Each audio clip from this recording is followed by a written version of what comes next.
इसका सवाल 2 है कि माननीय प्रधानमंत्री जी ने जो अपील की है देशवासियों से, उसको आप किस नज़रिए से देखते हैं?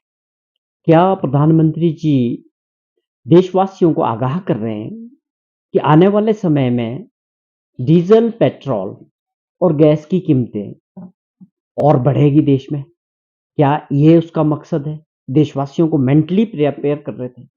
या इसके पीछे जिस तरह से उनकी अपील के बाद कल ही सोने की कीमतों में तेज़ी से बढ़ोतरी हुई और सोने की खरीद लोगों ने 20% बढ़ी उनकी अपील के बाद। तो इसको 2 तरह से लेते हैं कि आपने तो कर दी, लेकिन लोग कैसे लेते? क्या लोगों में पैनिक हो गया? या लोगों की समझ में ये आ गया कि हम दोबारा एक रिसेशन की तरफ जा रहे हैं? या आर्थिक संकट है देश के अंदर जो दुनिया के अंदर चल रहा है, वो भारत भी उसमें इम्पैक्ट होगा? या जब तक राज्यों के चुनाव थे 5 राज्यों, तो आपने राजनीतिक दृष्टि से वोट के नज़रिए से ये कीमतें नहीं बढ़ी, अब ये बढ़ेगी। तो कई तरह के प्रश्न लोगों के दिमाग में हैं। अब रहा सवाल ये कि पहले भी दुनिया के अंदर रिसेशन आया। जब लास्ट रिसेशन था, उस वक़्त देश में मनमोहन सिंह जी हमारे प्रधानमंत्री थे देश के।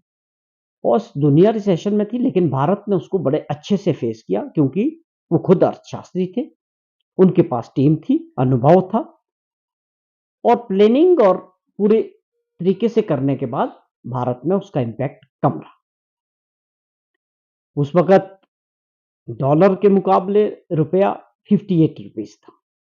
आज वही डॉलर 100 रुपए टच करने वाला है। ये बड़ी प्रश्न है। केवल मात्र लोगों से अपील करके देश की सरकार को और प्रधानमंत्री जी को काम खत्म नहीं होता है।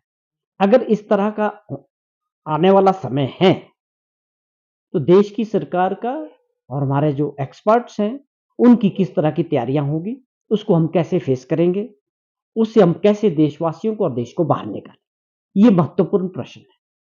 ये अच्छी बात है, सबको ऐसे वक़्त में किफ़ायत करनी चाहिए, बचत करनी चाहिए। हमारे देश प्रदेश के जो मुख्यमंत्री हैं, आप सभी जानते हैं कि वो पहले दिन से एक छोटी-सी कार, जो इलेक्ट्रिक कार है, छोटी-सी कार सफ़र करते हैं, यूज़ करते हैं। तो उस नाते वो पहले से हम बचत कर रहे हैं और साथ में एनवायरनमेंट को भी बचा रहे हैं, एक मैसेज था। और उनका काफ़िला बहुत कम, अगर तो हम दूसरे राज्यों से कंपेयर करें तो 10% भी नहीं। उनकी सुरक्षा में लगे हुए सुरक्षित कर्मचारी बहुत कम। हिमाचल में इन बातों को पहले से हमारी सरकार ने प्राथमिकता के साथ में इस बात को समझा है कि हमको मिसयूज़ इन चीज़ों से बचना है। लेकिन जो कल फैसला माननीय गवर्नर साहब ने लिया, हम इसका भी स्वागत करते हैं कि सबकी ज़िम्मेवारी है कि अगर आने वाला समय देश के लिए संकट वाला हो सकता है दुनिया के लिए, तो हमको उसके लिए तैयार रहना चाहिए, सबका सहयोग मिलना चाहिए। पर सबसे बड़ा प्रश्न ये है कि देश की सरकार को जिस तरह कल प्रधानमंत्री जी की अपील के बाद सोने पे जो इम्पैक्ट आया वो गलत है, उसका गलत लोगों ने गलत तरीके से उसको समझा। तो इस तरह की नहीं तैयारियों के साथ, पूरी मजबूती के साथ देश को इन परिस्थितियों से कैसे आगे ले जाना है, वो रोड मैप होना चाहिए और लोगों के सामने आना चाहिए। बहुत ही गंभीर विषय है और मैं साफ कहूँ तो ये हम इसको राजनीतिक दृष्टि से भी नहीं देखते। हमें बड़ा दुःख हो रहा है कि आज इसके विषय में इसलिए बात करनी पड़ रही है कि जो पूरे देश का एक प्रेस्टिजियस पेपर है, पूरी कंट्री का और जिसमें 23 लाख बच्चों ने भाग लिया और आप समझें कि नीट के लिए जो है, कोई बच्चा 3-4 साल से मेहनत करता है, प्लानिंग करता है और उनके पेरेंट्स उनके साथ उसमें इन्वॉल्व होते हैं, उनको तैयार करते हैं, मेहनत करते हैं और वो पेपर एंड में कुछ लोगों की वजह से पैसे के लिए बिकना शुरू हो जाए, सोशल मीडिया पे मिलना शुरू हो जाए और वो एक बहुत बड़ा दुर्भाग्यपूर्ण है और बार-बार इस तरह की घटनाएँ होना, ये अपने आप में एक शर्म करने वाली बात है देश के लिए भी। तो हमारी अपील है माननीय प्रधानमंत्री जी खुद इंटरवेन करें। अगर इसमें कुछ और चेंजेस करने की ज़रूरत है, किस तरह से ये पारदर्शिता और आ सकती है और इस तरह की घटनाएँ ये पेपर लीक होना, बिकना, ये बंद होना चाहिए।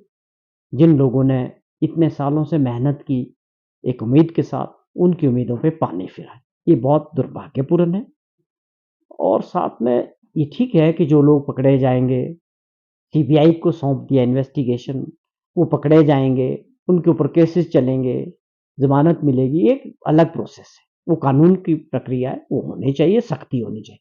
लेकिन सिस्टम पे ये बहुत बड़ा सवाल है कि हमारा सिस्टम क्यों इतना कमज़ोर है कि जिसमें कोई भी आदमी लीक कर रहा है, बेच रहा है, बिक रहा है। ये अपने आप में बहुत गंभीर विषय है। मैं समझता हूँ माननीय प्रधानमंत्री जी को खुद इंटरवेंट करके इसको ठीक करने की आवश्यकता है। करोड़ों लोगों का विश्वास इसके साथ जुड़ा हुआ है। जहाँ तक हिमाचल प्रदेश में भी एक समस्या पहुँच गई थी। ये पेपर लीक करने की समस्या हिमाचल प्रदेश में नहीं होती। लेकिन पिछले 5 वर्षों में जिस तरह पिछली सरकार में पुलिस भर्ती हो, बहुत बड़ा लेवल में पुलिस ही उसकी भर्ती कर रही थी और एग्ज़ाम भी कंडक्ट कर रही थी और भर्ती भी पुलिस की थी। और जिस तरह से वो पेपर बिके गए 3,000, 5 लाख, 7 लाख तक, तो वो अपने आप में हिमाचल प्रदेश को उन्होंने धब्बा लगाया। लेकिन हमारी सरकार जब आई, हमने इसके ऊपर सबसे पहले गंभीरता से इस पे काम किया और वो सारी इंक्वायरीज़ और उसके बाद जो हिमाचल प्रदेश कोऑर्डिनेट कमीशन था, वहाँ पर इंक्वायरी उसको भंग भी किया, क्योंकि वो अड्डा बन चुका था। जब इन्वेस्टिगेशन में विजिलेंस इंक्वायरी में आगे बढ़ा तो वहाँ कई तरह के कई कोर्ट्स के जो पेपर्स थे वो लीक हुए थे। जिसका मतलब बिके थे, माफिया काम कर रहा था। लेकिन पिछली सरकार सोई रही, उन्होंने उसके ऊपर ध्यान नहीं दिया। हमारी सरकार आते ही हमारे मुख्यमंत्री जी ने इसको प्राथमिकता के आधार पे किया।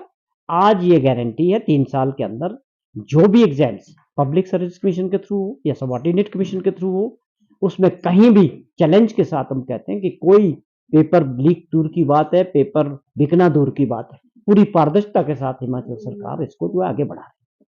तो ये ऐसा एक मैकेनिज़्म होना चाहिए कि जो लोग मेहनत कर रहे हैं, बच्चे पढ़ रहे हैं एक उम्मीद के साथ, जो डिज़र्व करते हैं वो रह जाए, जिनको पेपर मिल गया, जिन्होंने खरीद लिया, वो बच्चे निकल जाएँ, तो ये हमारे सिस्टम पे बहुत बड़ा प्रश्न चिन्ह था। लेकिन हमें इस बात की खुशी है कि हिमाचल प्रदेश में हमने इसको कांग्रेस की सरकार ने इसको बेखूबी पारदर्शिता के साथ आगे बढ़ाया। आज इस तरह की कोई समस्या हिमाचल प्रदेश में नहीं।